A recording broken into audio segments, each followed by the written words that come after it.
అందరికీ మన ప్రభువును రక్షకుడు యేసుక్రీస్తు నామమున ప్రేమవందనాలు తెలియజేస్తున్నాను. ఇక ఉదయకాల సమయంలో బళ్ళారి పట్టణం, నేను హుబ్లీ వెళ్తూ ఉండేవాడిని కానీ బళ్ళారిలో ఎప్పుడు తిరగలేదు. మొట్టమొదటిసారిగా ఇక నిన్న మన శ్రీరంగపురంలో, అదేవిధంగా ఈరోజు బళ్ళారిలో మీతో కలిసి రేపు ఆ సహవాసం చేయడానికి నాకు అవకాశం ఇచ్చిన దేవునికి, అదేవిధంగా స్థానిక పెద్దలకు, వీళ్ళందరూ కూడా ప్రోపేట వందనాలు తెలియజేస్తా ఉన్నాం. వల్ల మరి దినం రాత్రి కాలం కూడా గోవిందరెడ్డి అన్న లోకేశ్వరంతో కల సహవాసం 2 దినముల క్రితం ఇక్కడికి వచ్చినప్పుడు గోవిందరెడ్డి అన్న అర్ధరాత్రి 1 గంటప్పుడు నన్ను రిసీవ్ చేసుకొని మరి ఉదయకాలం శ్రీరంగపురం గ్రామానికి క్యాంపుకు అక్కడ పరిశీలనకి వెళ్ళడానికి ప్రభు సహాయం చేశారు. మరి ఈ దినము ప్రభు చేతులు రేపు మీతో ఉండి కొద్ది నిమిషాలు కొద్ది విషయాలు, దేవుని విషయాలు పంచుకోవడానికి ప్రభు నాకు తెలిసిన క్రమంలో భాగంగా మరి మొట్టమొదటిసారిగా మీ మధ్యకు వచ్చాను కాబట్టి నా గురించి చిన్న పరిచయం చేసుకుంటాను. నా పేరు మరి అన్న తెలియజేసిందిగా యూదారాజు, మరి ఆంధ్రప్రదేశ్లోని ప్రకాశం జిల్లా దొరకొండ అనే గ్రామం. మా నాన్నగారు మహరూన్ గారు, వారు రిటైర్డ్ టీచర్, మా అమ్మగారు కూడా ఇద్దరు కూడా ఉపాధ్యాయులుగా రిటైర్డ్ అయి ఉన్నారు. వారికి పెద్ద సంతానం, మేము మొత్తం 9 మంది. ఇప్పుడు ఇంకో విషయం చెప్తే భయపడతారు, నాకు 7 అక్కలు, ఒక అన్నయ్య, మొత్తం మేము 9 మందిని. నేను ఆఖరి వాడిని. అయితే ప్రభు కృపను బట్టి అందరం కూడా రక్షించబడి ప్రభు యొక్క మార్గంలో నడవడానికి ప్రభు సహాయం చేస్తున్నారు. అందులో ప్రభుని స్థుతిస్తాను. మరి నా యొక్క సాక్ష్యం అనగా లక్షణ సాక్ష్యం ఏంటంటే, నేను నా తల్లిదండ్రులు, మాది చిన్న గ్రామం. అక్కడ అంత విద్యా సదుపాయాలు లేని కారణంగా నన్ను మా ఊరి నుండి వేరే చిన్న పట్టణాలకు, విరుకొండ అలా కొన్ని పట్టణాలకు పంపించిన క్రమంలో అక్కడ నేను చదువుకుంటున్న క్రమంలో ఇంటి దగ్గర ఉన్నప్పుడు క్రైస్తవ కుటుంబంలో పుట్టాం. కానీ అక్కడ ఫ్రెండ్స్ అలవాటయ్యి మాకు శని ఆదివారాలు అక్కడ టీవీ పెట్టేవారు. అక్కడ టీవీలో సినిమాలు చూస్తూ ఉండేవాడు. తర్వాత ఎదిగే కొద్ది ఇంటర్మీడియట్ వచ్చిన తర్వాత 8th class, 9th class, 10th class అప్పుడు ఇంకా సినిమాలకు వెళ్ళడం ప్రారంభించాను. అంటే మామూలుగా ఉదయం 9 గంటలకు ట్రైన్ ఉంటుంది, నష్టాపేట అనే టౌన్లో దిగుతాం. అక్కడ 11 గంటలకు దిగుతాం. 11 గంటలకు మా సైడ్ మొదటి మార్నింగ్ షో స్టార్ట్ అయింది అనమాట. అది చూసుకొని మధ్యాహ్నం స్కూల్కి వెళ్ళేవాళ్ళం. అలా దేవునికి వ్యతిరేకంగా పాపంలో జీవిస్తూ ఉండేవాళ్ళం. అయితే ఇంటర్మీడియట్ ఫస్ట్ ఇయర్ అయిపోయిన తర్వాత మా అన్నయ్య నన్ను ఒక యవనస్తుల క్యాంపుకు వెళ్ళమని చెప్పాడు. నేను వెళ్ళడానికి అసలు ఇష్టపడలేదు. అయితే మా అన్నయ్య చెప్పాడని వెళ్ళాను. వెళ్ళి అక్కడ దేవుని వాక్యం వింటా ఉన్నప్పుడు 2వ రోజు రాత్రి అక్కడ నిలబడిన దేవుని సేవకులు మాట్లాడుతూ, ఒక తండ్రికి 2 కుమారులు ఉన్నారు. లూకాసు 15వ అధ్యాయంలో చిన్న కుమారుడు తండ్రి నుంచి దూరంగా వెళ్ళిపోయి ఇష్టానుసారంగా లోకంలో పాపంలో జీవిస్తున్న వర్తమానం చెప్తా ఉన్నప్పుడు నా గురించి, నేను కూడా మా యొక్క గృహం నుంచి దూరంగా వెళ్ళిపోయి చదువుతో వెళ్ళాను కానీ లోకంలో పాపంలో జీవిస్తూ ఉన్నానని చెప్పేసి నా గురించి నేను చెప్తా ఉన్నట్లుగా ఉంది. అయితే ఆ చిన్న కుమారుడు ఎప్పుడైతే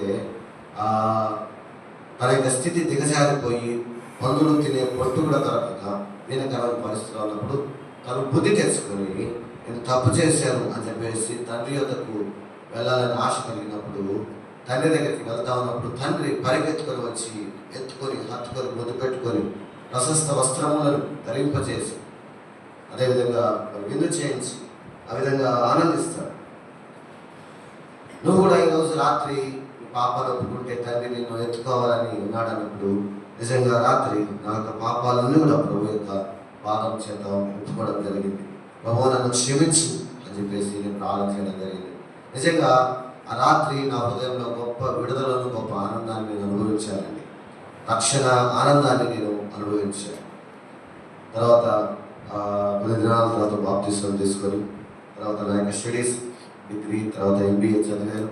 ప్రభు తన యొక్క సేవకు ఇచ్చినట్లుగా తన వాక్యం ద్వారా సేవకు సమర్పించుకొని ప్రభు సేవలో మా యొక్క దొనకొండ ప్రాంతంలో సేవలో ముందు కొనసాగుతా ఉన్నాం. నాకు వివాహమైంది. నా భార్య పేరు మౌనిక. దేవుడు మాకు ఒక కుమార్తెను అనుగ్రహించారు. చిన్న పాప 1.5 సంవత్సరాలు. మరి మా కుటుంబం నిమిత్తమై కూడా మీ ప్రార్థనలు జ్ఞాపకం చేసుకోవాల్సిందే మనం చేస్తాను. మంచిది. అనేక వాక్య సహాయం నిమిత్తమై పరిశుద్ధ గ్రంథం బైబిల్లోని సమూయేలు మొదటి గ్రంథం 13వ అధ్యాయం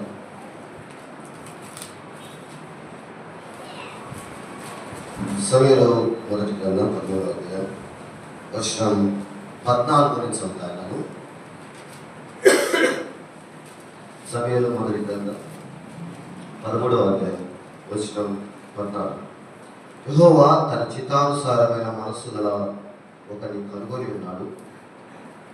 నీకు ఆజ్ఞాపించిన దానిని నువ్వు గైకొనకపోతే కనుక యెహోవా తన జనుల మీద అతనిని అధిపతిగా నియమించును. యెహోవా తన చిత్తానుసారమైన మనస్సు గల ఒకరిని కనుగొని ఉన్నాడు. మరొక విషయం చూద్దాం. అపోస్తలుల కార్య గ్రంథం 13వ అధ్యాయం 22వ వచనం.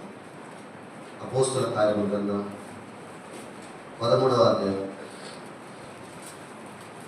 22వ వచనం, కాబట్టి 21, 22 వచనం చదువుకున్నాం. ఆ తర్వాత వారు రాజు కావాలని త్వరగా దేవుడు బెన్యామీను గోత్రీయులను కీషు కుమారుడైన సౌలును వారికి 40 ఏళ్ల వరకు దయచేసి తర్వాత అతను తొలగించి దావీదును వారికి రాజుగా ఏర్పరిచాను. మరియు ఆయన, నేను యెషయి కుమారుడైన దావీదును కనుగొని అతడు నా ఇష్టానుసారుడైన మనుషుడు, అతడు నా ఉద్దేశములన్నీ నెరవేర్చునని చెప్పి అతని గురించి సాక్ష్యం ఇచ్చెను. అతడు నా ఇష్టానుసారమైన మనుషుడు, అతడు నా ఉద్దేశములన్నీ నెరవేర్చునని చెప్పి అతని గురించి సాక్ష్యం ఇచ్చాను. చిన్న మాట వాక్య సహాయం ప్రార్థన చేసుకున్నాను. పరిశుద్ధుడా, ప్రేమల తండ్రి, మీకు ఆదరించుకుంటా ఉన్నాం. మీ ప్రియ కుమారుడు ప్రభువైన యేసుక్రీస్తు ద్వారా మాకు అనుగ్రహించిన గొప్ప రక్షణ భాగ్యాన్ని బట్టి మీకు ఆదరించుకుంటా ఉన్నాం. క్రీస్తులో మాకు అనుగ్రహించిన ప్రతి విధమైన ఆశీర్వాదాలను బట్టి ఉన్నారు తండ్రి. నాన్న, మమ్మల్ని బిడ్డలుగా మీ సొత్తుగా మీరు చేసుకున్నారు. ఈ దీనులకు మీరు అనుగ్రహించిన గొప్ప భాగ్యం, దేవుని కుమారులు ధన్యతను అనుగ్రహించేవారు మీకు ఆదరించుకుంటా ఉన్నాం. ప్రభా, మరి ఉదయకాల సమయంలో బెల్గాం పట్టణం, బళ్ళారి పట్టణంలో శారద కృష్ణ అసెంబ్లీలో ఈ విధంగా కలిసి సహవాసం చేయడానికి మీరు నాకు అనుగ్రహించిన ఈ యొక్క భాగ్యాన్ని బట్టి మీకు ఆదరించుకుంటా ఉన్నాం. ఈ లేఖనాల నుంచి ఉదయకాల సమయంలో కొన్ని మాటలు చదవుతూ ఉంటుండగా మీరే అందరితో మాట్లాడమని, మీరు మాట్లాడిన రీతిగా మేము జీవించడానికి మాకు సహాయం చేయించమని, అల్పుడు నిష్ప్రయోజనమైన దాసుడు నీ పక్షంగా నిలబడి ఉంటుండగా మీ ఆత్మ నడిపి మీ మాట నా నోట నుంచి అందరికీ మీ మాటలు అనుగ్రహించి మీరు మహిమ పొందుతారని మీకే సకల విధమైన మహిమయు ఘనతయు ప్రభావాలు అర్పిస్తూ మీ సహాయం కోరుకుంటూ మా ప్రభువును మీ కుమారుడైన యేసుక్రీస్తు శ్రేష్టమైన స్తోత్రం చెల్లించి ప్రార్థించి వేడుకుంటున్నాం తండ్రి. ఆమేన్. ప్రేమ వల్ల చదువుకున్న లేఖన భాగంలో సమూయేలు మొదటి గ్రంథం 13వ అధ్యాయం 14వ వచనంలో ఇక్కడ మనందరూ కూడా చాలా తెలిసిన పరిచయమైన సుపరిచయమైన లేఖన భాగాలు. యెహోవా తన చిత్తానుసారమైన మనసు గల ఒకరిని కనుగొని ఉన్నాడు. అంటే దేవుడు చూస్తా ఉన్నాడు. What is searching. ఎవరి కొరకు ఎదురు చూస్తా ఉన్నాడు? దినవృత్తాంతంలో 2వ గ్రంథం 16వ అధ్యాయం 19వ వచనం 9వ వచనం చదువుకున్నాం. దినవృత్తాంతంలో 2వ గ్రంథం 16వ అధ్యాయం 9వ వచనం. తన ఎడల యథార్థ హృదయము గల వారిని బలపరచుటకై యెహోవా కనుదృష్టి లోకమందంతటా సంచారము చేయుచున్నది. తన ఎడల యథార్థ హృదయము గల వారిని బలపరచుటకై యెహోవా కనుదృష్టి లోకము అందంతటా సంచారం చేయుచున్నది. దేవుడు చూస్తా ఉన్నాడు లోకమంతటా. తన ఎడల యథార్థ హృదయము కలిగిన వారు ఎవరైనా ఉన్నారా? ఎక్కడైనా ఉన్నారా అనే మాట ఉంటుంది కదా. ఎవరైనా ఉన్నారా అని దృష్టిస్తా ఉన్నప్పుడు, లేకపోతే చూస్తా ఉన్నప్పుడు, ఆయన సర్చ్ చేస్తా ఉన్నప్పుడు మనము 13వ అధ్యాయం 14వ వచనంలో ఇదిగో తన చిత్తానుసారైన మనసులో ఒకటి కలుగొని ఉన్నాడు. ఆయన దొరికాడు. దేవునికి వ్యక్తి దొరికాడు. తన చిత్తానుసారమైన మనస్సు కలిగిన వ్యక్తి దొరికాడు. ప్రియమైన వాళ్ళారా, ఈరోజు మీతో నేను అగ్గిపడిన సమయంలో పంచుకోవాలని ఇష్టపడుతున్న విషయం ఏంటంటే, లేకపోతే అంశం ఏంటంటే, David man of the God's own heart. దావీదు దేవుని హృదయానుసారుడైన మనుషుడు ఎలా కాగలిగాడు అనే విషయాన్ని మనం చూద్దాం. ఇశ్రాయేలు ప్రజలు ఐగుప్తు బానిసత్వంలో ఉంటుండగా, ఐగుప్తు బానిసత్వంలో నుండి ఆ యొక్క కఠినమైన దాసత్వంలో నుండి దేవుడు వారిని చూచి వారి మీద జారిపడి మోషే అనే నాయకుడిని వారికి పంపించి ఆ యొక్క బానిసత్వంలో విడిపించి వారిని కనాను దేశానికి తీసుకుని వచ్చారు. కనాను దేశానికి వచ్చిన తర్వాత 12 గోత్రంలో వారికి స్వాస్థ్యాలను, స్థలాలను పంచిపెట్టాడు. అక్కడ ప్రజలు జీవిస్తూ ఉన్నారు. చుట్టుపక్కల కొన్ని దేశాలు ఉన్నాయి, కొన్ని ప్రాంతాలు ఉన్నాయి. ఆ చుట్టుపక్కల ప్రాంతాలలో ఆ దేశాలకు రాజులు ఉన్నారు. కొన్ని సంవత్సరాలు గడిచిన తర్వాత వారు అడిగారు, అయ్యా మాకు కూడా ఒక రాజు కావాలి అంటే, అప్పటి వరకు దేవుడు వారిని పరిపాలిస్తా ఉన్నాడు. సమూయేలును ఒక ప్రవక్తగా ఉంచి, ఒక న్యాయాధిపతిగా ఉంచి దేవుడు వారిని పరిపాలిస్తా ఉన్నప్పుడు, అయ్యా వద్దు మాకు ఒక రాజు కావాలని చెప్పేసి వారు సమూయేలును అడిగారు. చూద్దాం. సమూయేలు మొదటి గ్రంథం 8వ అధ్యాయం. అదే సమూయేలు మొదటి గ్రంథం 8వ అధ్యాయం 5వ వచనం. చిత్తగించుము, నీవు వృద్ధుడవు, నీ కుమారులు నీ ప్రవర్తన వంటి ప్రవర్తన కలవారు కారు కనుక సకల జనుల మర్యాద చొప్పున మాకు ఒక రాజు నియమింపు, అతడు మాకు న్యాయము తీర్చునని అతనితో అని. అయ్యా సకల జనుల మర్యాద చొప్పున మాకు ఒక రాజు నియమించు అని చెప్పేసి అడిగినప్పుడు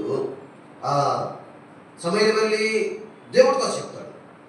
దేవుడితో చెప్పినప్పుడు దేవుడు ఏమంటాడు చూడండి, 7వ వచనంలో, అందుకే యెహోవా సమూయేలుకు సెలవిచ్చింది, జనులు నీతో చెప్పిన మాటలన్నిటి ప్రకారం జరిగింపు, వారు నిన్ను విసర్జింపలేదు కానీ తమ్ముడు ఏలకుండా నన్నే విసర్జించున్నారు. నా పరిపాలన వద్దన్నారు. సరే, వారు చెప్పినట్లుగా వారికి రాజు నియమించుకున్నాడు. సమూయేలు ఆ ప్రజలకు చెప్పాడు, అయ్యా దేవుడు మిమ్మల్ని ఏలుతా ఉన్నాడు అంటే, వద్దు మాకు రాజు కావాలి. సమూయేలు ఎంత చెప్పినా కూడా వారు వెళ్ళలేదు. చూడండి 19వ వచనం, అదే 8వ అధ్యాయం 19వ వచనం.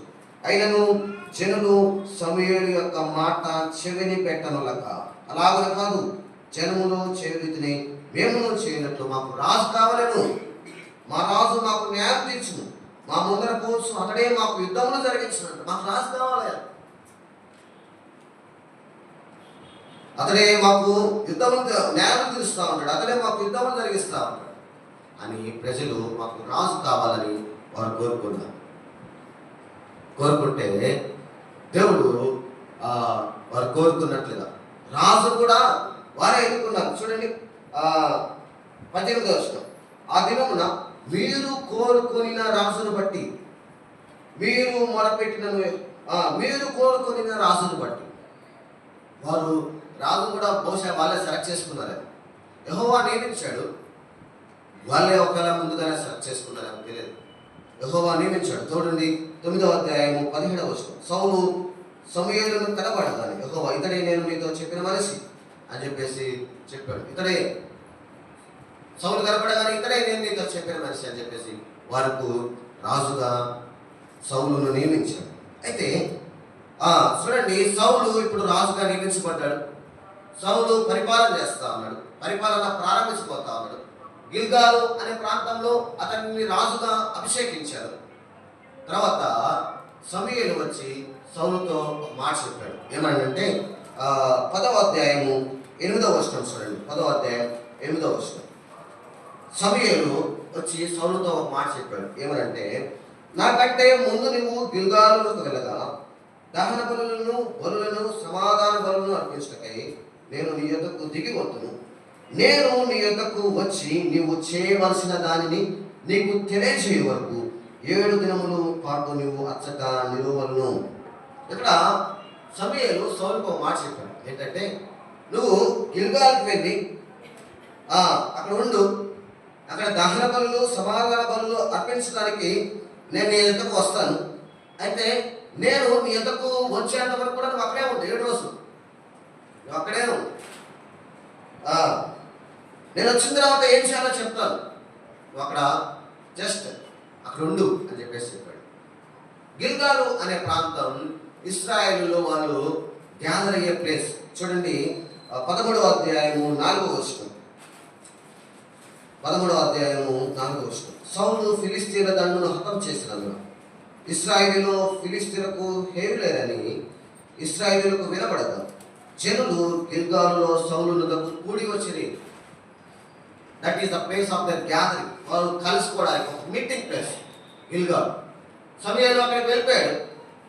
సమయంలో అక్కడికి వెళ్ళిన తర్వాత ఇశ్రాయేల్ ప్రజలు కూడా వచ్చారు, వాళ్ళు గ్యాదర్ అయ్యారు. అయితే వారికి ఒక విషయం తెలిసింది, వారికి ఒక సమాచారం తెలిసింది. ఏంటంటే ఫిలిస్తీన్లు యుద్ధానికి వస్తూ ఉన్నారు, ఫిలిస్తీన్లు మీ మీదకి యుద్ధానికి రాబోతా ఉన్నారు అని వారికి తెలిసింది. ఫిలిస్తీన్లు ఎట్లా లేకపోతే ఎంతమంది రాబోతా ఉన్నారంటే 5వ వచనం చూడండి. అదే 13వ అధ్యాయం సమూయేలు మొదటి గ్రంథం 13వ అధ్యాయం 5వ వచనం. ఫిలిస్తీన్లు ఇశ్రాయేలుతో యుద్ధం చేయటకై 30,000 రథములను 6,000 గుర్రపు రౌతులను సముద్రపు తల్లి నుండి ఇసుకరేణువులంతా విస్తారమైన జనసమూహమును సమకూర్చుకొని వీరు బయలుదేరి బెతాబేలు తూర్పు దిక్కున మిక్మసులో దిగిరి. చూడండి ఎంతమంది వస్తారు అంటే 30,000 రథములు వస్తూ ఉన్నారు, 6,000 గుర్రపు రౌతులు వస్తూ ఉన్నారు. ఆ సముద్రపు తల్లి నుండి ఇసుకరేణువులంతా విస్తారమైన జనసమూహము సమకూర్చుకొని వస్తూ ఉన్నారు. విస్తారమైన జనం, ఎన్నో మరి గుర్రపు రౌతులు, మరి ఎన్నో రథములు వస్తా. ఇవన్నీ చూసి వాళ్ళు రాబోతా ఉన్నారు. జాగ్రత్తగానండి, గిల్గాలులో ఉన్నారు. సౌలు ఇశ్రాయేలు ప్రజలు గిల్గాల్లో ఉన్నారు. ఫిలిస్తీన్లు దండు విస్తారమైన జన సమూహంతో, విస్తారమైన రథములతో, రౌతులతో ఇశ్రాయేలు మీదకి దండెత్తి యుద్ధం చేయడానికి రాబోతా ఉన్నారు. ఇప్పుడు సౌలు ఇక్కడ ఉన్నాడు.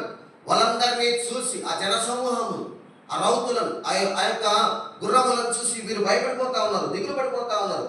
6వ వచనం చూడండి, 13వ అధ్యాయం 6వ వచనం. ఇశ్రాయేలీయులు దిగులు పడుచు వచ్చి తాము ఇరుకులో ఉన్నట్టు తెలుసుకొని గుహల్లోను, పొదల్లోను, మెటల్లోను, ఉన్నత స్థలంలోను, కూపంలోను దాక్కున్నారు.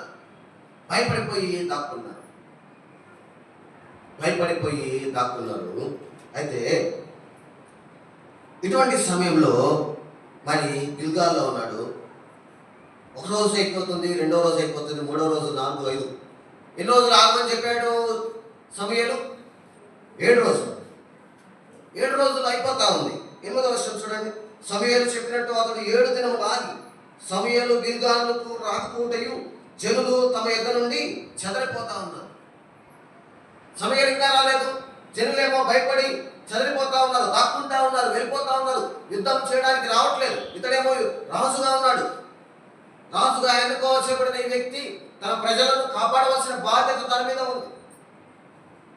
జనాల పరిస్థితి ఏమో చాలా భయంకరంగా ఉంది, అంటే వాళ్ళు చాలా భయపడిపోతా ఉన్నారు. సమూయేలు ఇంకా రాలేదు అని ఏం చేశాడంటే 9వ వచనం. దహన బలులను సమాధాన బలులను నా యొద్దకు తీసుకుని రమ్మని చెప్పి దహన బలి అర్పించను.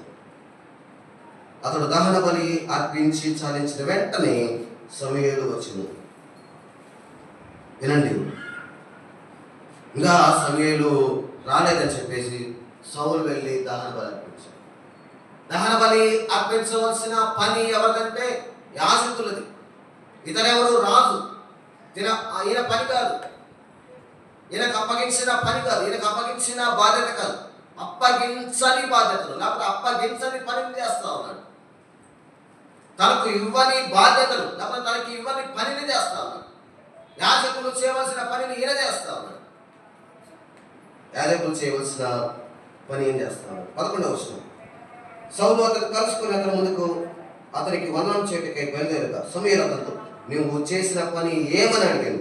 అందుకు సౌలు, జనులు నా ఎద్ద నుండి చెదిరిపోటయు నిర్ణయ కాలంలో నువ్వు రాకపోటయు ఫిలిస్తీన్లు మిక్మషులో కూడి ఉండటం నేను చూసి ఇంకా నువ్వు యెహోవాను శాంతి పరచ మునిపే ఫిలిస్తీన్లు గిల్గాలుకు వచ్చి నా మీద పడతాను అనుకొని నా అంతటా నేనే సాహసించి దహన బలి అర్పించుతున్నాను. నేను అయ్యా నువ్వు ఇంకా రాలేదు, జనులు చెదిరిపోతా ఉన్నారు. జనులేమో చెదిరిపోతా ఉన్నారు, జనులేమో భయపడిపోతా ఉన్నారు. ఇదిగో వాళ్ళు వచ్చి నా మీద పడిపోతారేమో అని చెప్పేసి నేనే సాహసించి దహన బలి అర్పించాను. వినండి, తనకు అప్పగించని బాధ్యత, తనకు అప్పగించని పని తాను చేస్తా ఉన్నాడు. వెంటనే సమూయేలు ఏమన్నాడు తెలుసా? చూడండి 11వ వచనం. అందుకు సమూయేలు ఇట్లా, నేను నీ దేవుడైన యెహోవా నీకు ఇచ్చిన ఆజ్ఞను కనుక నీవు అవివేకపు పని చేసేది, నీ రాజ్యమును ఇశ్రాయేలుల మీద సదాకాలము స్థిరపరచుటకు యెహోవా తలచి ఉండెను. అయితే నీ రాజ్యము నిలవదు.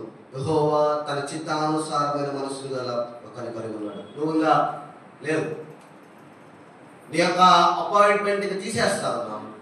దేవుడు తన చిత్తానుసారంగా, అంటే దాని అర్థం ఏంటంటే దేవుడు ఏమి తన హృదయంలో అనుకుంటాడో, లేకపోతే దేవుడు ఏమి చేయాలనుకుంటాడో, దేవుడు ఏమి చేస్తే మంచిది అనుకుంటాడో, లేకపోతే ఏమి చేయాలనుకుంటాడో అదే చేయడం. దేవుడు హృదయానుసారంగా దేవుడు ఏదైతే చేయాలనుకుంటాడో, లేకపోతే దేవుడు ఏది చేయొద్దో అనుకుంటాడో అది కూడా చేయకుండా ఉండే మనిషి కావాలి అని చూస్తా ఉన్నప్పుడు, ఇదిగో నువ్వు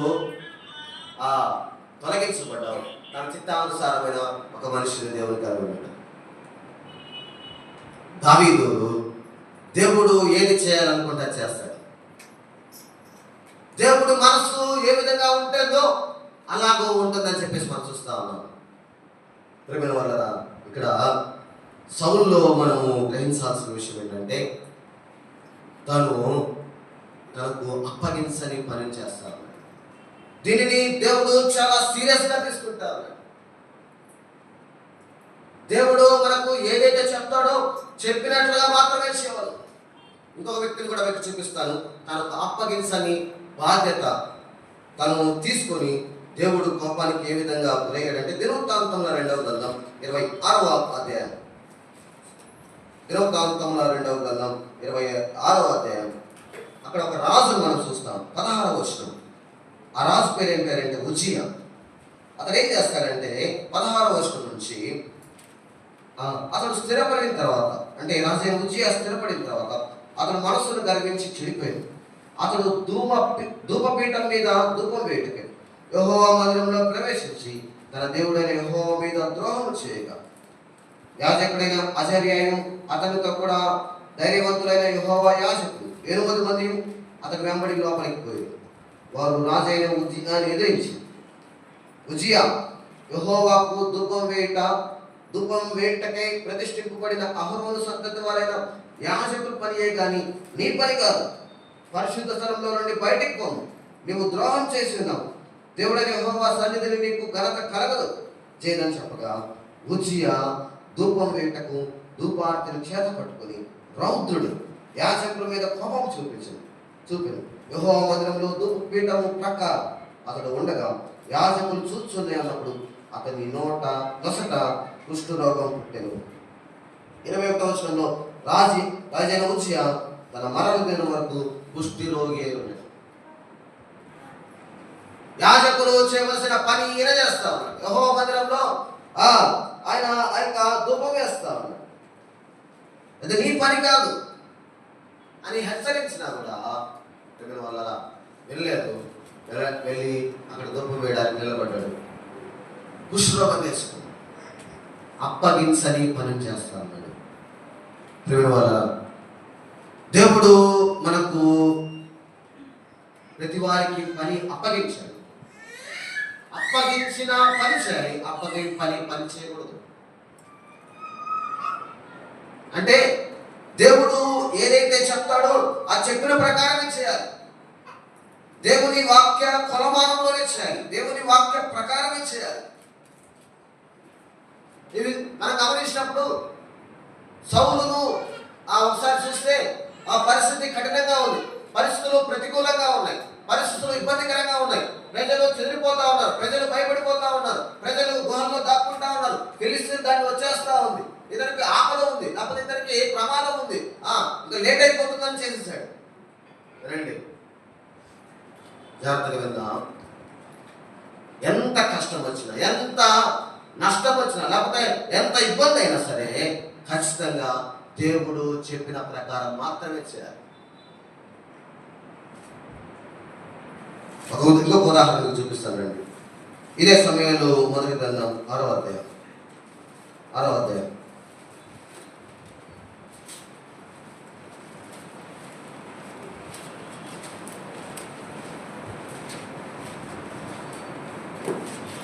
క్షమించండి, 2వ సమయంలో 6వ అధ్యాయం, సమయంలో 2వ గ్రంథం 6వ అధ్యాయం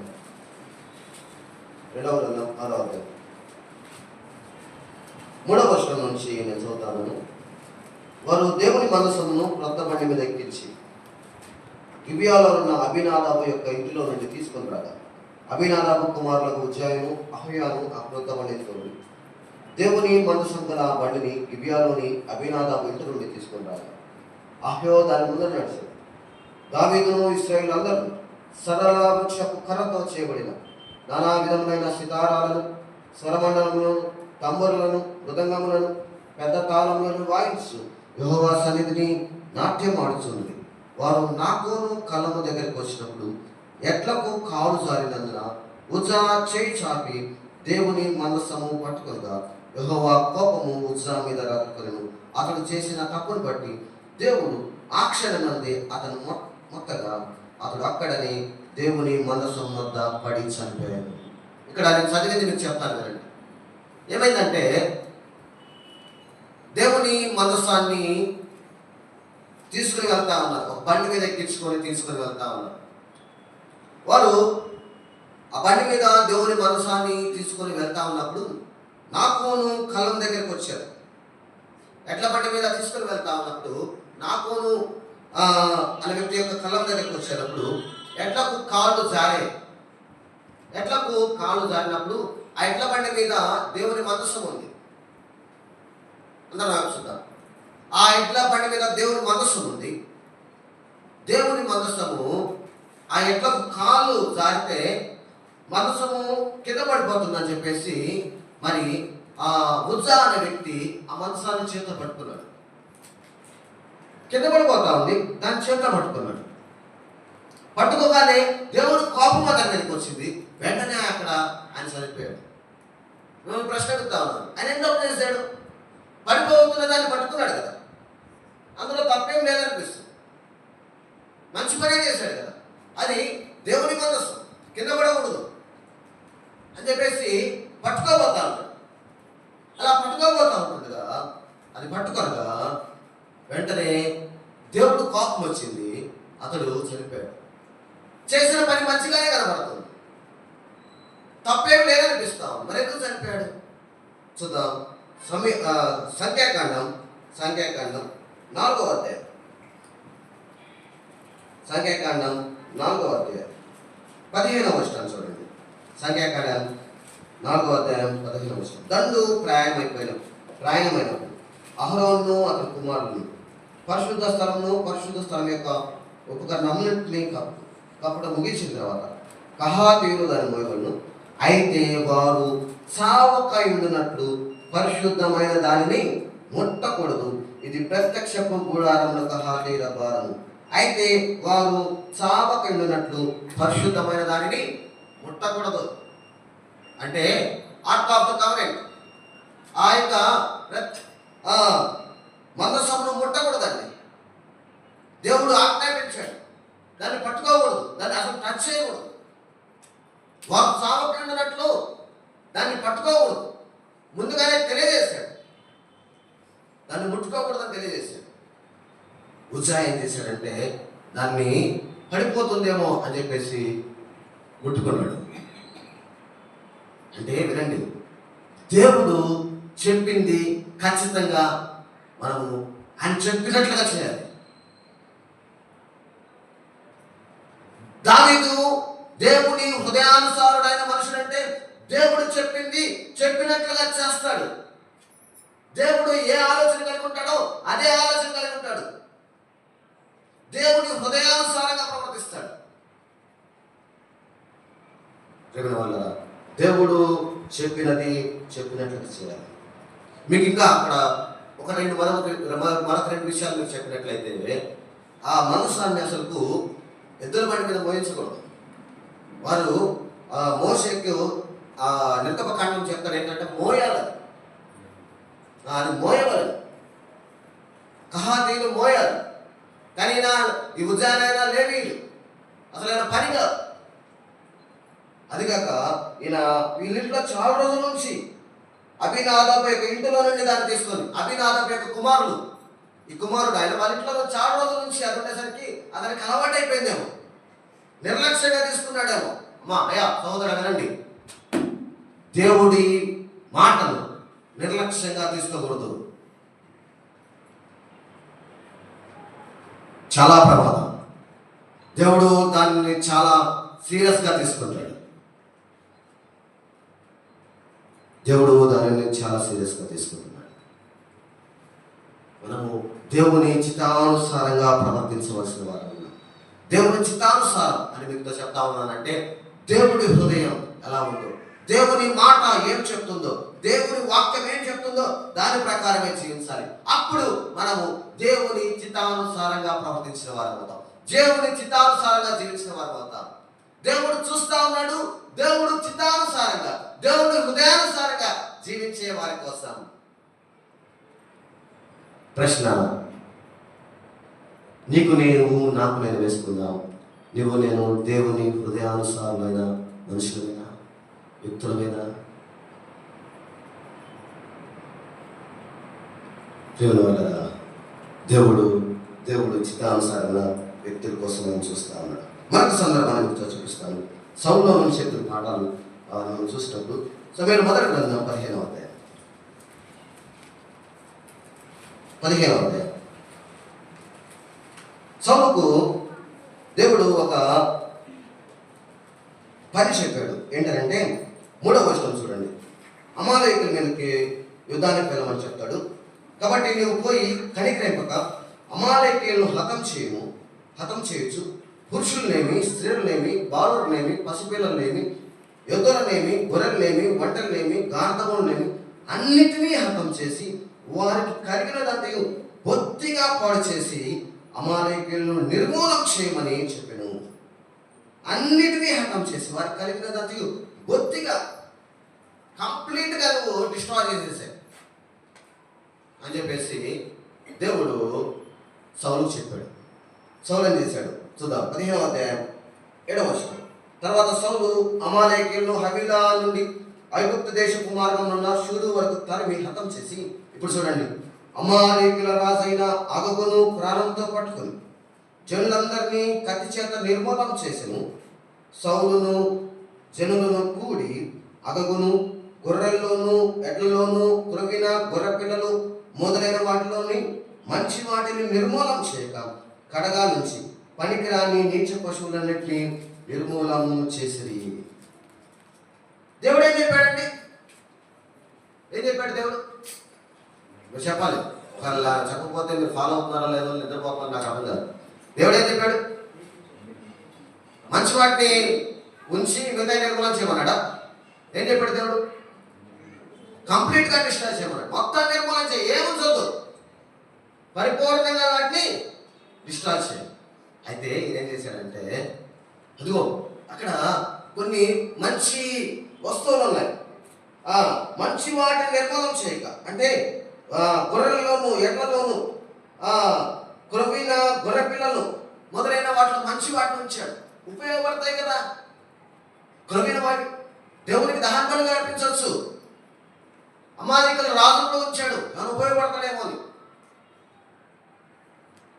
దేవుని వల్ల దేవుడు ఏమంటా ఉన్నాడు తెలుసా? సమూయేలును పిలిచాడు. 10వ వచనం చూడండి, 15వ అధ్యాయం 10వ వచనం. అప్పుడు యెహోవాకు సమూయేలుకు ప్రత్యక్షమై ఇలా సెలవిచ్చాడు, సౌలు నన్ను అనుసరింపక వెనుక తీసి నా ఆజ్ఞలను గైకొనకపోయేది కనుక అతనిని రాజుగా నియమించినందుకు నేను పశ్చాత్తాపడుతున్నాను. అందుకు సమూయేలు కోపావేశుడై రాత్రి అంతా యెహోవాకు మొరపెట్టుచున్నాడు. ఇతడు నే ఆజ్ఞలను గైకొనలేదు, నన్ను అనుసరించలేదు, నేను చెప్పినట్లుగా చేయలేదు అన్నప్పుడు సమూయేలు వెళ్ళి సౌలుని అడిగాడు, క్వశ్చన్ చేశాడు. సౌలు మొత్తాన్ని నేను నిర్మూలన చేశావా అన్నప్పుడు 11వ వచనం చూడండి. తర్వాత అతడు సౌలే చెప్తా ఉన్నాడు, యెహోవా వలన నీకు ఆశీర్వాదం కలుగుగాక. యెహోవా ఆజ్ఞను నేను నెరవేర్చితిననగా. యెహోవా ఆజ్ఞను నెరవేర్చాడండి. అప్పుడు 14వ వచనంలో సమూయేలు ఏమంటాడంటే, అలాగైతే నాకు వినబడుచున్న గొర్రెల అరుపులను ఎడ్ల రంకెలను ఎక్కడివి అని అడిగాను. క్వశ్చన్ చేస్తా ఉన్నాడు సమూయేలు సౌలును క్వశ్చన్ చేస్తా ఉన్నాడు. క్వశ్చన్ చేయబడతా ఉన్నావు. నువ్వు కూడా క్వశ్చన్ చేయబడతా ఉన్నావు. కంప్లీట్గా according to the will of God are we surrendering our lives to him.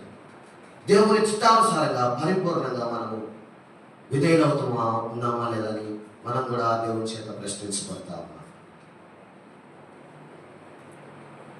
ప్రేమ వల్ల దేవుని చేత మనం ప్రశ్నించబడతా ఉన్నాం.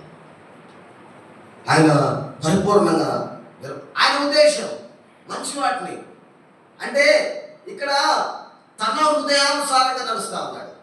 అక్కడ మనం గమనించాం గిల్గాల్లో తన హృదయానుసారంగా నడిచాడు. ఎవరు? సౌలు. ఇక్కడ మనం గమనించాం సౌలు ఎలా నడుస్తా ఉన్నాడు? తన హృదయానుసారంగా నడుస్తా ఉన్నాడు. దేవునికి మన హృదయానుసారంగా నడిచేవారు కావాల్సింది.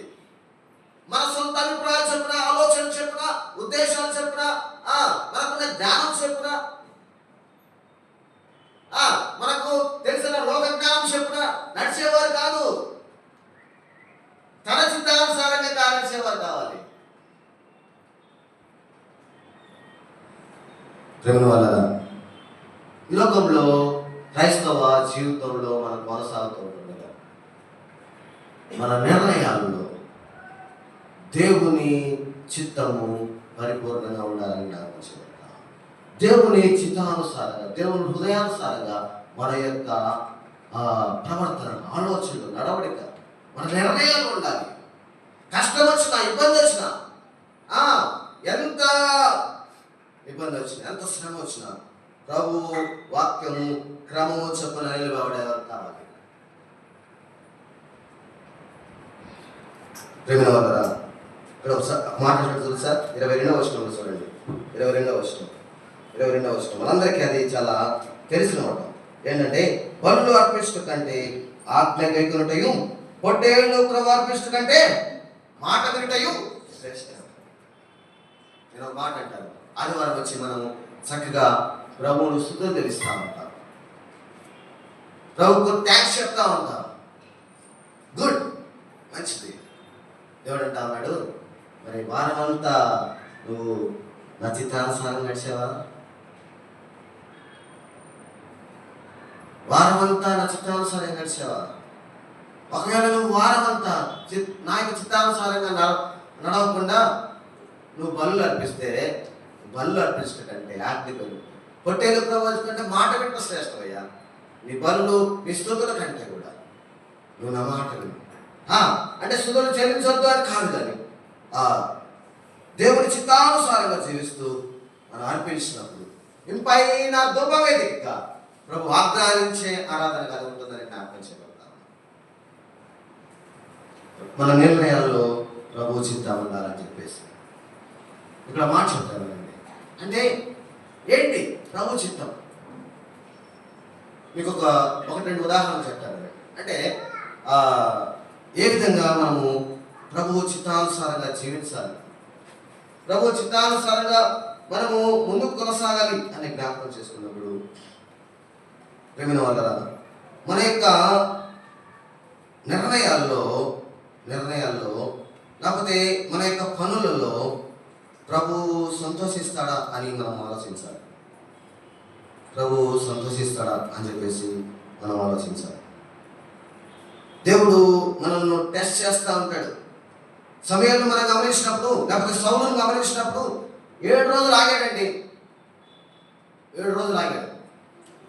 చివరిగా ఆయన అట్లా బలి అర్పించాడో లేదో వెంటనే సమయాలు వచ్చాడు.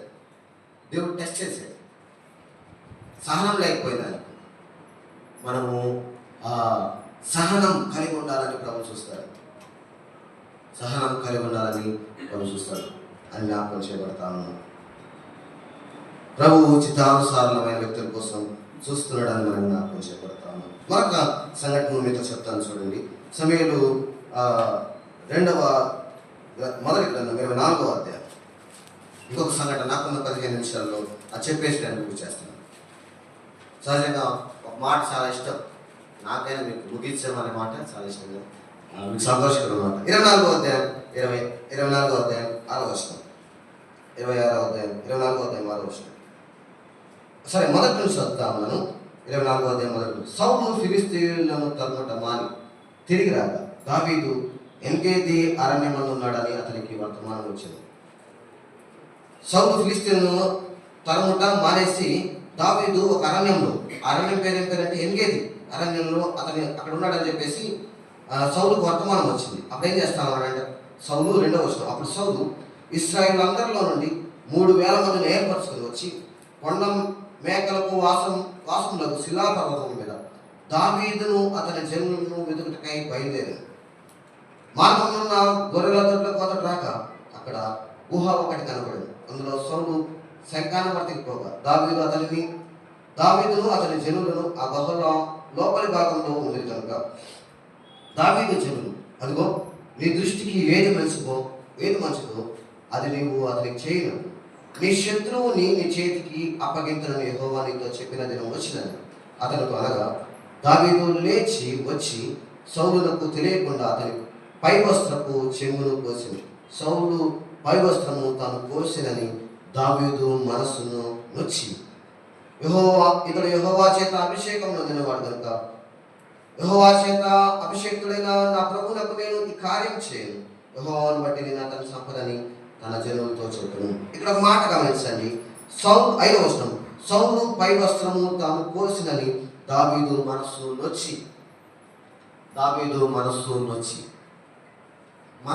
నొచ్చుకుంది. ఇక్కడ విషయం చెప్తాను. సౌలు దావీదును ఎప్పుడు దొరికితే అప్పుడు హతమార్చడానికి సిద్ధంగా ఉన్నాడు. ఎందుకంటే మనందరికీ తెలుసు, నేను కొత్త విషయాలు చెప్పట్లేదు, అతని మీద విషపు చూపు నిలిపాడు. యుద్ధంలో గెలిచిన తర్వాత వారందరూ కూడా ఆ పట్టణంలోకి వచ్చినప్పుడు దావీదుకు సౌలుకు 1000 కొలది, దావీదుకు 10,000 కొలది అని చెప్పేసి చెప్తా ఉన్నప్పుడు అతని మీద అసహ్యం కలిగింది. సౌలుకు దావీదు మీద అసహ్యం కలిగి నాట నుండి విషపు చూపు నిలిపి ఎక్కడ దొరికితే అక్కడ చంపడానికి ప్రయత్నం చేస్తా ఉన్నాడు. ఈటలు విసురుతా ఉన్నాడు, తిరుగుతా ఉన్నాడు, వెతుకుతా ఉన్నాడు చంపడానికి. ఒక అరణ్యంలోకి వచ్చి అతడు సౌలు దావీదు చేతికి దొరికినప్పుడు సౌలు యొక్క వస్త్రపు చెంగు కట్ చేశాడు. వినండి జాగ్రత్తగా. వస్త్రపు చెంగు కట్ చేయగానే ఈ యొక్క దావీదు మనసులో నొచ్చి, మాట గుర్తుపెట్టుకుంది, అతని యొక్క హృదయము నొచ్చుకుంది. ఎందుకనంటే అతడు దేవుడు చేత ఏర్పాటు చేయబడిన రాజు, యెహోవా చేత ఏర్పాటు చేయబడిన రాజు. రాజ వస్త్రములను నేను కట్ చేశాను అని చెప్పేసి మనసులో నొచ్చుకున్నాడు. ఎవరండి సౌలు?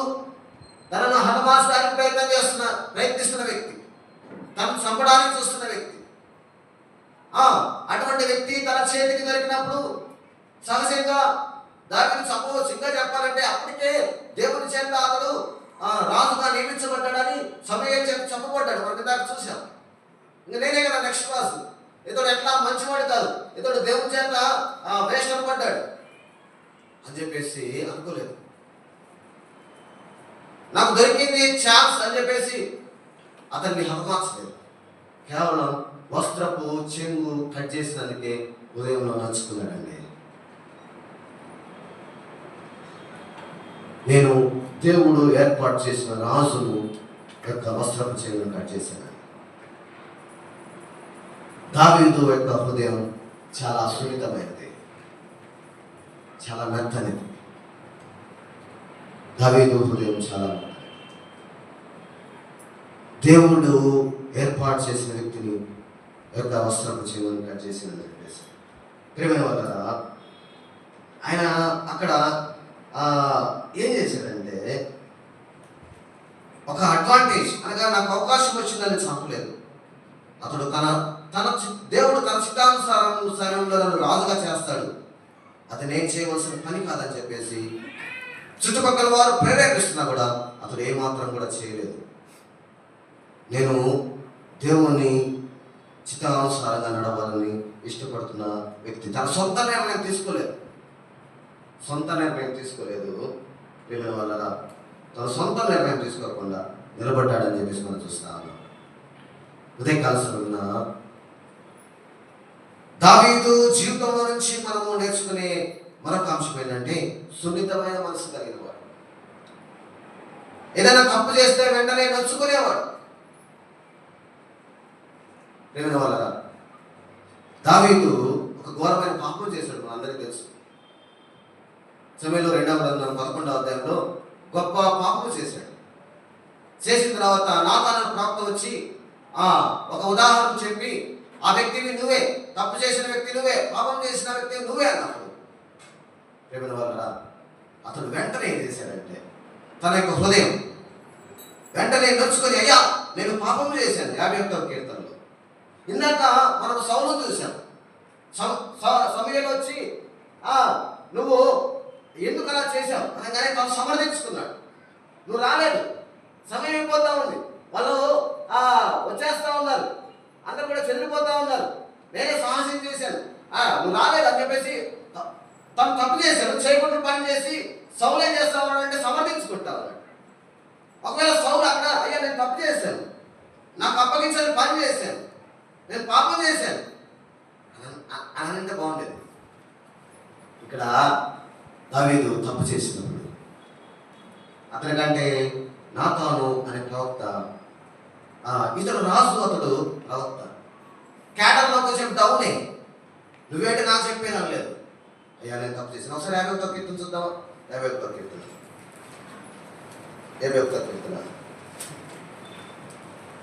మొదటి వర్షం ఆయన ప్రార్థన చేస్తా ఉన్నాడు పాపం చేసిన తర్వాత.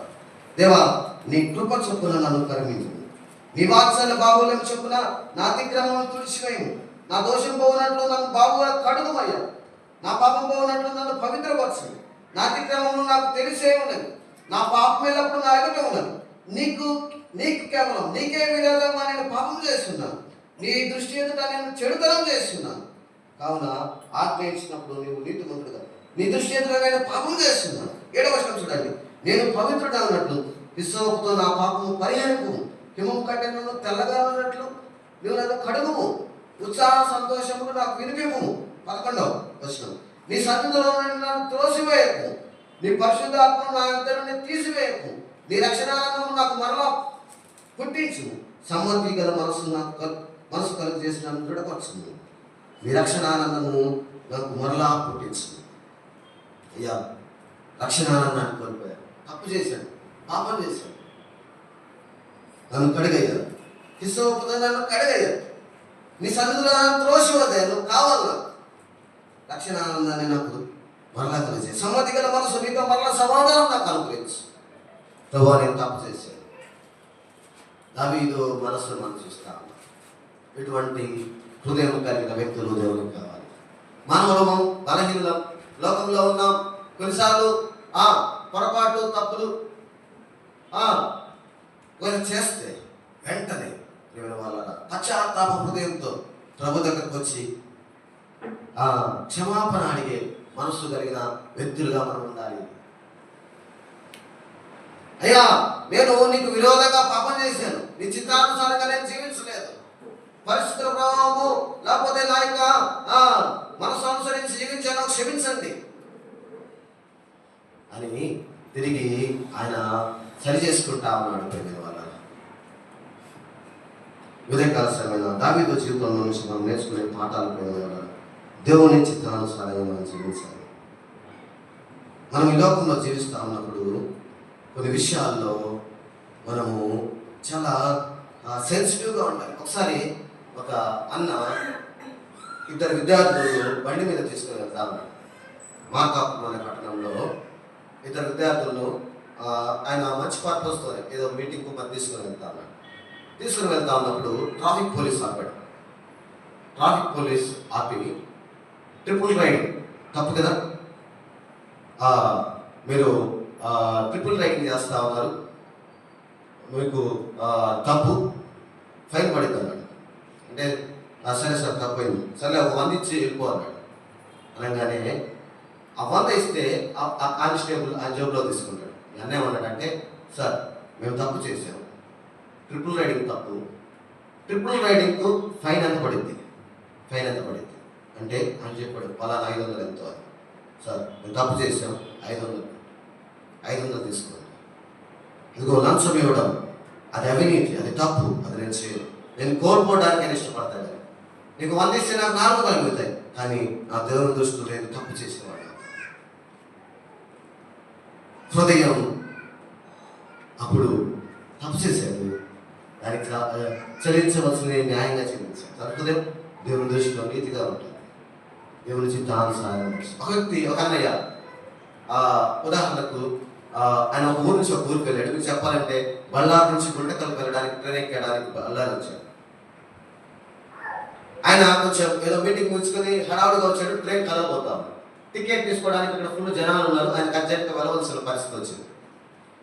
సరే ఒకవేళ టీసీ వస్తే టీసీ కడదామని చెప్పేసి ఎక్కేశాడు. బళ్ళారి నుంచి గుంటకల్లో వెళ్ళాడు, దిగాడు. మధ్యలో టీసీ ఎవరు రాలేదు. దిగి వెళ్తా ఉన్నప్పుడు ఆయన ఏం చేశాడంటే, నేను బళ్ళారి నుంచి గుంటకల్కి వచ్చాను, టీసీ మధ్యలో ఎవరు రాలేదు, వస్తే ఫైన్ పెట్టేవాడిని, ఇప్పుడు నేనేం చేయాలి అని టికెట్ కౌంటర్ దగ్గరికి వెళ్ళి సార్ గుంటకల్ నుంచి బళ్ళారికి ఒక టికెట్ ఇవ్వండి అన్నాడు. డబ్బులు ఇచ్చి తీసుకున్నాడు. అట్లా తీసుకొని బయటకు వచ్చి ఆ టికెట్ తీసుకొని చింపేశాడు. అదిగో నేను న్యాయంగా జీవించాలి. దేవుని దృష్టి చిన్న చిన్న విషయాలు అనుకోవచ్చు, పెద్ద పెద్ద విషయాలు కావచ్చు. వల్ల దేవుణ్ణి మనం చూస్తూ ఉంటాం. దేవుని దృష్టిలో మనము ఇదిగో బలా నమ్మకమైన మంచి దాసులు అనిపించే విధంగా మన యొక్క జీవితాలు ఉండాలని మాకు ఒక చిన్న పొలం ఉంది. ఆ పొలంకి సర్వే నెంబర్ తప్పుపడింది. నేను ఎంఆర్ ఆఫీస్కి వెళ్ళి విఆర్ఓకి ఏదన్నా ఇస్తే ఆయన చేయడానికి వాళ్ళు డబ్బులు తీసుకుని త్వరగా చేసేస్తారు. నేను కొన్ని సంవత్సరాలు తిరుగుతా ఉన్నాను. డబ్బులు ఇస్తే వెంటనే చేసేస్తారు, కానీ తప్పు. నష్టపోవడానికైనా సిద్ధపడాలి. కానీ దేవుని వల్ల దేవుని అంటే నేనేదో నా గురించి చెప్తున్నాను అనుకోవద్దు, దయచేసి క్షమించండి. ఉదాహరణ మాత్రమే, మా దగ్గర ముగ్గురు విషయాలు మాత్రమే జ్ఞాపకం చేస్తాను. ప్రతి చిన్న విషయంలో, ప్రతి విషయంలో నష్టపోయినప్పుడు కూడా దేవుని వల్ల ప్రభు చిత్తానుసారంగా జీవించాలి. ఇంకో మాట చెప్పంటారా, క్రైస్తవ జీవితం అనేది ఇరుకు మార్గం, విశాల మార్గం కాదు. చాలా రెస్ట్రిక్షన్స్, చాలా కండిషన్స్, అనేకమైన ఆంక్షలు, దేవుని కట్టడలు ఉన్నాయి, దేవుని న్యాయతలు ఉన్నాయి. క్రిస్టియన్స్ అంటే క్రైస్ట్ వన్స్, క్రీస్తుకు సంబంధించిన వాళ్ళు. ఆయన మార్గం ఇరుకు మార్గం, చాలా కండిషన్స్ ఉంటాయి, అంత సులభం కాదు. కానీ అలా నిలబడే వాళ్ళు ప్రభు కావాలి. ప్రభు సాయం చేస్తాడు, ప్రభు బలపరుస్తాడు, ప్రభు నడిపిస్తాడు, ప్రభు తన యొక్క కృపను చూపిస్తాడు. దావీదు అన్ని పరిస్థితులు ఇబ్బందులు గుండా వెళ్తా ఉన్నప్పటికీ, సౌలు అనేకమైన శ్రమల గుండా అతన్ని తీసుకుని వెళ్తా ఎన్నోసార్లు ఇబ్బంది పెడతా ఉన్నప్పటికి కూడా ఎప్పుడు కూడా అతడు తప్పు చేయకుండా సౌలు విషయంలో చాలా కంట్రోల్గా ఉన్నట్టు, చాలా కంట్రోల్గా ఉన్నాడు. క్రైస్తవ జీవితం తగ్గించుకునే జీవితం, తను తాను తగ్గించుకునే జీవితం. నువ్వు ఏం చెప్పాడు? తను తాను తగ్గించుకునేవాడు హెచ్చించుకోడు. తను తాను తగ్గించుకునేవాడు హెచ్చించుకోడు. క్రైస్తవ జీవితం సాత్వికమైన జీవితం. సాత్వికం అంటే అర్థం ఏంటంటే, ఉదాహరణకు తమ్ముడు ప్రభు ఉన్నాడు, ప్రభు కన్నా నేను కొంచెం లావుగా ఉన్నాను, మేమిద్దరం ఒకవేళ కొట్టుకున్నాను, ఉదాహరణ చెప్తాను. ప్రభువును నేను కొట్టగలను, కొట్టగలిగిన సామర్థ్యము నాకుంది. కానీ నేను కొట్టకుండా ఉన్నాను అనుకోండి, అంటే బలం ఉండి కూడా, సామర్థ్యం ఉండకూడదు, చేయగలిగిన స్థితి ఉండి కూడా చేయకపోవడమే సాత్వికం. మనకు డబ్బులు ఇస్తే పని అయిపోద్ది, మన దగ్గర ఉండొచ్చు, కానీ అది తప్పు. కాబట్టి ఏమైనా వల్ల చేయగలిగిన సమర్థత ఉండి కూడా చేయకపోవడం సాత్వికం.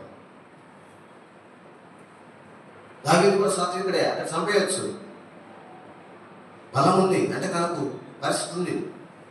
క్రైస్తవ జీవితం తగ్గించుకునే జీవితం, సాత్వికంతో జీవించే జీవితం. తప్పు చేస్తే వెంటనే ప్రభు పాదాల దగ్గర చేరి పశ్చాత్తాపడే జీవితం, ప్రభు కొరకు జీవించే జీవితం. అది మా క్రైస్తవం. ప్రేమ వల్ల శిష్యులు 12 మందిలో 11 మంది, యోహాను తప్పితే మిగతా వాళ్ళందరూ కూడా హతసాక్షులే.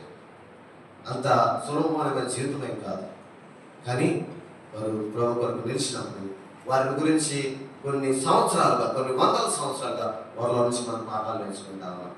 మన కుటుంబాల్లో మనం మాదిరికరంగా ఉంటాం, మన సంఘాలలో మనం మాదిరికరంగా ఉంటాం, సమాజంలో మాదిరికరంగా ఉంటాం. ఇప్పుడు మీకు 1-2 ఎగ్జాంపుల్స్ అన్న వాళ్ళ గురించి చెప్పా, వాళ్ళు మాదిరికరంగా ఉన్నారు. అవి మనం నేర్చుకోవడానికి ఇక మాదిరికరంగా ఉంటారు. ప్రేమ వల్ల అటువంటి అనుభవం కలిగి ఉండాలని జ్ఞాపకం చేయబడతాం. ఉదయకాల సమయంలో మనం జ్ఞాపకం చేసుకున్న వ్యక్తి David, a man of the God's own heart. దావీదు దేవుని హృదయానుసారుడైన మనుషుడు ఏ విధంగా అయ్యాడో మనం జ్ఞాపకం చేశాడు. అందులో గిల్గాల్లో ఆపరేషన్ చూశాం, తర్వాత అమోనీయులు హతం చేసే విషయంలో ఒకసారి చూశాం. రెండవదిగా అతడు మనస్సు నొచ్చుకునేవాడుగా, పాపం చేసినప్పుడు వెంటనే పశ్చాత్తాపడేవాడుగా, ప్రభుతో సమాధాన పడేవాడుగా, ప్రభువుని ఇష్టానుసారంగా జీవించే వ్యక్తిగా చూశాం. అటువంటి అనుభవాల జీవితంలో మనం కూడా కలిగి ఉండి ముందుకు కొనసాగడానికి ప్రభు మనం సహాయం చేయాలి కదా. ప్రభు ఈ మాట మనం వింటున్నాం. దేవుడు చిన్న మాట ప్రార్థన చేసుకుందాం. తలవంచండి, కాలు మూసుకోండి, చిన్న మాట ప్రార్థన చేసుకుందాం. ఒక నిమిషంలో నేను ముందు చేస్తాను. ఒక నిర్ణయం తీసుకుందాం. ప్రభు తన ఏళ్ళ యథార్థ హృదయం గలవారి నిమిత్తమై యెహోవా కనుదృష్టి లోకమంతటా సంచారం చేస్తుంది అని మనం చూసాం. దేవుడు ఎదుగుతా ఉన్నాడు, దేవుడు చూస్తా ఉన్నాడు. నా చిత్తానుసారమైన ఒక వ్యక్తిని నేను కనుగొని ఉన్నాను. దావీదును కనుగొన్నాడు. అతను నా హృదయానుసారుడు, అతని గురించి సాక్ష్యం ఇస్తా ఉన్నాడు. ప్రభు చూస్తూ ఉంటుండగా నీవు నేను ప్రభు మన గురించి ఆ విధంగా సాక్ష్యం ఇవ్వడా, నీ గురించి ఆ సాక్ష్యం ఇవ్వడా, అలా నా సహోదరి నా హృదయానుసారుడు, నేనేమి ఆలోచిస్తానో, నేను ఏ విధంగా చేయాలనుకుంటానో, నేను ఏ విధంగా ఆ పరిస్థితుల్లో ప్రవర్తించాలనుకుంటానో ఆ విధంగానే ఆ సహోదరుడు చేస్తాడండి. ఆ విధంగానే ప్రతిస్పందిస్తాడండి. శత్రువులను ప్రేమిస్తాడండి. తనకు నష్టపోవడానికైనా ఇష్టపడతాడండి ప్రభు కొరకు. ప్రభు సులువు మీద వెళ్ళాడుతూ దొంగలను లేకపోతే అక్కడ తను పొడిచేవాళ్ళని చూస్తూ, తండ్రి వీరు ఏం చేస్తున్నారో వీరిని క్షమించమంటారు. తనను హాని చేస్తా ఉన్నారు, తను గాయపరుస్తున్నారు, తను పొడుస్తున్న వారిని క్షమిస్తా ఉన్నారు. అది ప్రభు మనసు. అటువంటి మనసు, అటువంటి హృదయానుసారం మనం ఉండాలి. ప్రభు ప్రేంగల తండ్రి మీకు ఉన్నారు. దావీదులో నుంచి ఒక పాఠాలు పెడుతున్నారు. నేను కూడా మీ హృదయానుసారంగా జీవించడానికి మమ్మల్ని బలపరచండి, మా సహాయం తెచ్చుకుని బలహీనమే మేము మీద ఆధారపడి మేము చూస్తూ ముందుకు సహాయం తెచ్చింది. మనం మీ చేతులకు అప్పగించుకుంటే మీ సహాయం మా ప్రభువును రక్షకుడైన యేసుక్రీస్తునామమున స్తోత్రం చెల్లించి ప్రార్థించి వేడుకుంటున్నాం తండ్రి.